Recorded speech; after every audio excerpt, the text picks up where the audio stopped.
Hey everybody, this is Reformed Orthodoxy here. I almost forgot to make a video today. So, true to my promise, I'm going to squeeze in Chapter 4, Despair, and Chapter 5, The Right to Die, in the same chapter. In the same video, my bad. So without further ado, this is Chapter 4, Despair. Oh, I gotta get a good angle.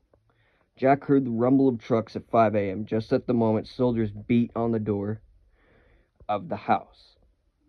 He was instantly awake, his heart pounding wildly. It was still dark. What more could they want? "Everybody out! All Jews out!" he heard them shout. Soldiers burst through the front door, my bad. They swarmed through the house, their boots stomping on the wooden floors and stairs. Mama was already up and pulling on her clothes when a soldier jerked the bedroom door open. "Out, Jews," he said roughly. 5 minutes. Out! The soldier crossed the hall to open another door. Jacob," his mother said urgently. "Put on all your clothes. Hurry very quickly." Jack could hear the fear in her voice. Somewhere in the house, someone screamed. He heard the soldiers shout angrily. They came through the hallway again, this time pushing an old couple in front of them. Wait. Yeah. Sorry about that. The man was trying to calm the woman, telling her she must be quiet, but her screams turned into wailing. "They're gonna kill us," she cried. "I know they're gonna kill us."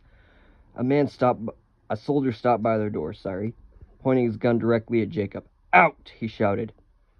Almost dressed, Jack reached for his jacket, making sure the letter was in his pocket, then grabbed Jacob's hand and followed Mama through the door. He was afraid the soldier would hit her. Or Jacob. He didn't care if he got hit, but please, he thought, don't hit them. Outside in the dim first days of light, soldiers were ordering people to begin walking to the village square. One man tried to run and was shot in the back. A woman fell to the ground, shrieking. Another shot. Jack heard his mother gasp. He hoped Jacob hadn't seen. People who had been sleeping only 15 minutes earlier stumbled along the streets. Many were sobbing. Others looked numb with shock. A few prayed out loud. Soldiers barked orders, keeping everyone together. Jack and his mother and brother held tightly to one another as they were pushed forward. In the confusion, family members became separated. People frantically searched for one another, screaming out names. Babies wailed and children sobbed. The ghetto emptied, and the square quickly filled with people. Jack knew his uncle and his family were somewhere in the crowd. It was so simple to do this, he thought, because we were all together. Will they shoot all of us? And, okay, this picture is a very famous picture from the Warsaw Ghetto in 1943. It lasted from April 19th to May 16 of 1943. And if my memory serves me correctly, the Nazis sent the survivors to Treblinka, if I remember correctly. And it says here, when the Nazis rounded up the Jews from ghettos for deportation to the camps and gas chambers, they usually did so without warning, terrorizing the populace into cooperating. Someone broke free of the crowd and ran past the soldiers. Several shots rang out. Cries of horror arose from the crowd. The soldiers pointed their guns menacingly, daring anyone else to escape. "What is happening?" people asked in terror. "Tell us what is happening." "They're rounding us all up," a man standing next to Jack's mother said. "They're going to deport us." Excuse me. This picture shows that in many places the Nazis rounded up Jewish men, women, and children and executed them rather than sending them to concentration camps. Jack's eyes grew large. "What does that mean?" he whispered to Jack. "It means they settle you somewhere else, give you a new home," Jack lied. He tried not to think of the stories he heard lately of mass killings, of men, women, and children being forced to dig their own graves and then being shot and thrown into them. "But Papa will not know where we are," Jacob said. Jack tried to assure him. "You know our Papa. He'll find us." "Whatever happens, do not let go of each other's hands," Mama said over and over. "We must stay together." The sun rose with the promise of bright, warm weather. It was June 14th, 1942. Soldiers surrounded them. Though hours passed, no one was allowed to move or go to the bathroom. Everyone was hungry and thirsty. Children cried. Jack wished they could just sit down. His mother, was wearing high heels, but she did not complain.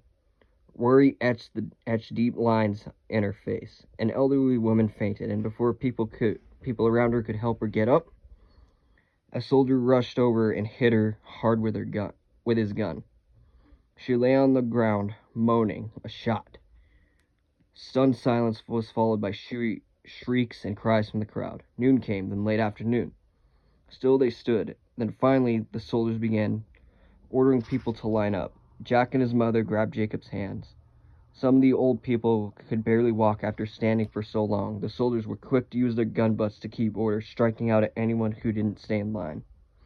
Then they began to move through the streets. Every Jewish man, woman, and child from the village, 900 people in all.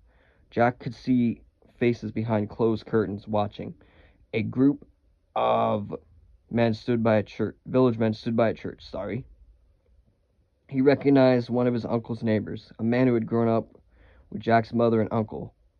Dirty Jews, he sneered, spitting on the ground. Jack touched the letter in his coat pocket, the one with the Nazi stamp on it. Could it help somehow? But with what? They were going to shoot us all. No, they were going to shoot us all, a woman said over and over, sobbing. Where are they taking us? This picture shows Hungarian Jews who had just arrived by boxcar at Auschwitz. Men are being separated from the women and children on a wooden platform. Prisoners in striped uniforms are assisting guards. And this happened in 1944, in 1944, Hitler ordered that all Jews in Hungary be deported to camps, which we'll see in, I believe in chapter 11, The Miracle. Maybe chapter 10, Monique, I can't remember. But anyway, ahead loomed the high brick walls of the local brewery. Inside, Jack knew, was a large grassy area and the buildings where beer was made. At the gate, everything was chaos. Jack tried to see what was happening. As people were pushed forward by the soldiers, and Nazi officers signaled them to go left or right. Children screamed as they were pulled from their parents. The air was filled with the din of wailing babies and frantic adults, cut by the angry shouts of soldiers. We must stay together, Mama said urgently, her eyes wide with fear. But what did going right or left mean? Which was better?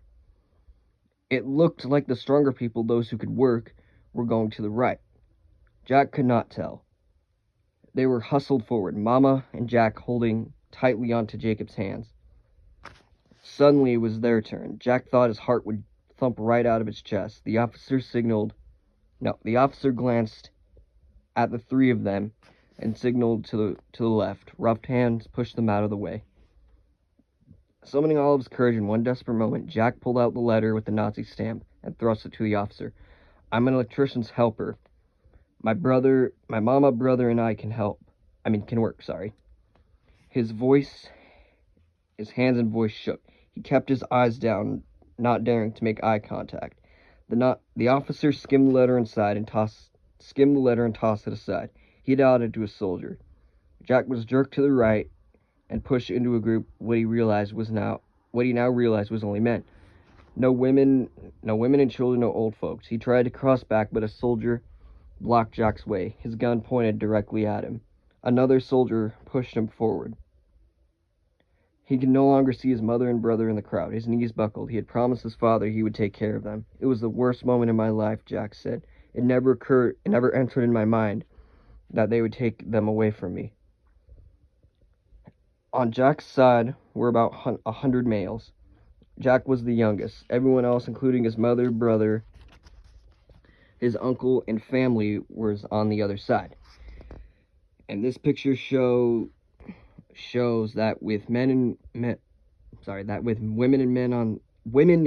and children on one side and men on the other, families are forever splintered. Trucks pulled up to the gate. Jack and the others were pushed aboard by the soldiers, who were shouting at them to move forward and to stay silent. Jack was in the middle and could no longer see anyone. As the trucks pulled out, Jack tried not to panic. Would Mama and Jacob be okay? How would they get along without him? Would he be able to find them?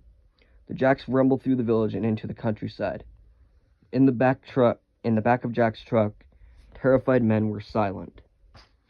And this shows the infamous selection process, where a Nazi official determines if a man is strong enough to do hard labor.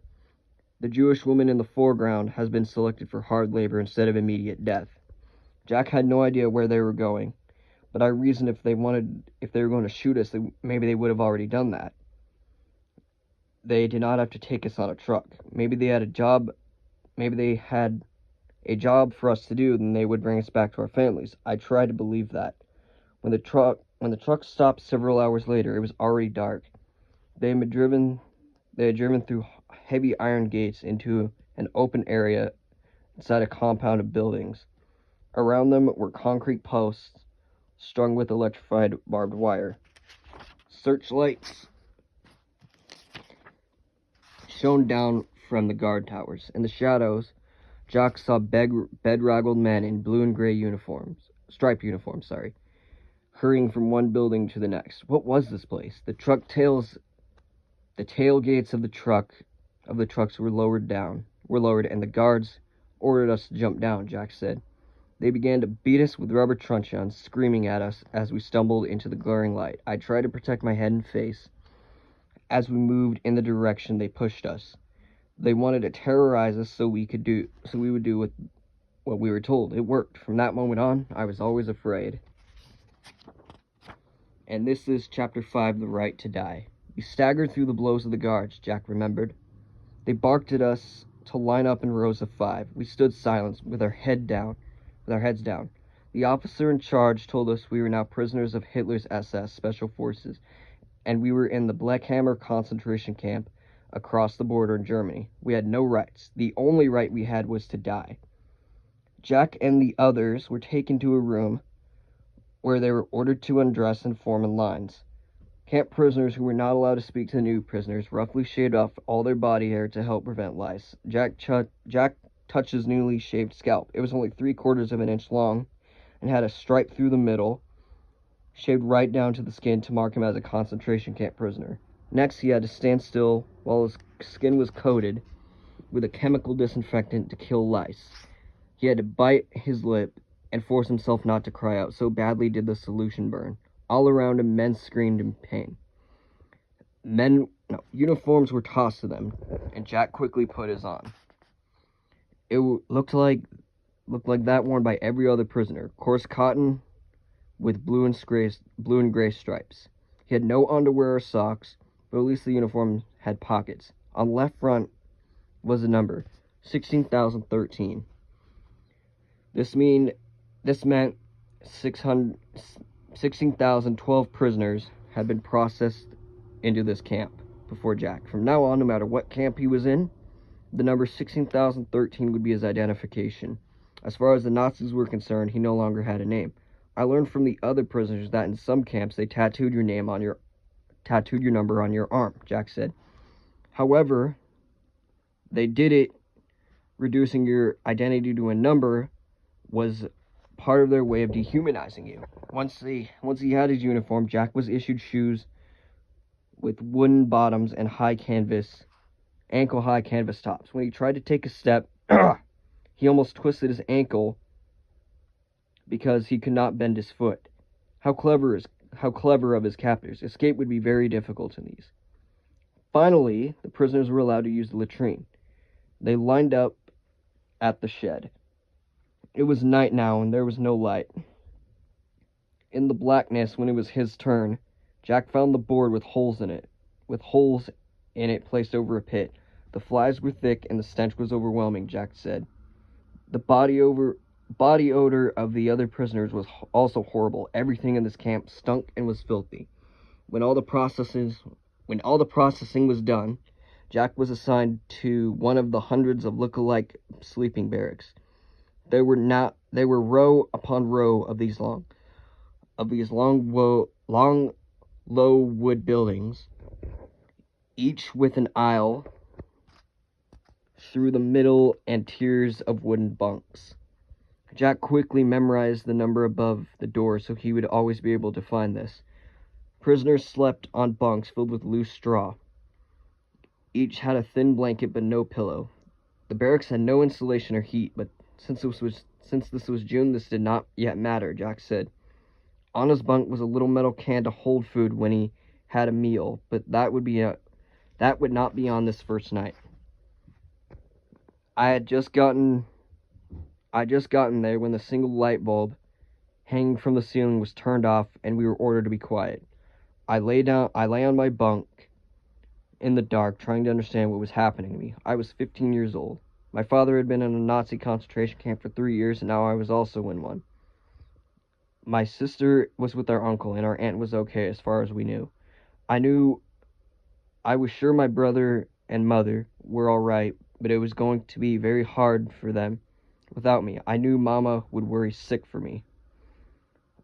with worry for me. Whatever this place was, whatever was going to happen to me, I vowed that I would somehow stay strong and I would get back to them.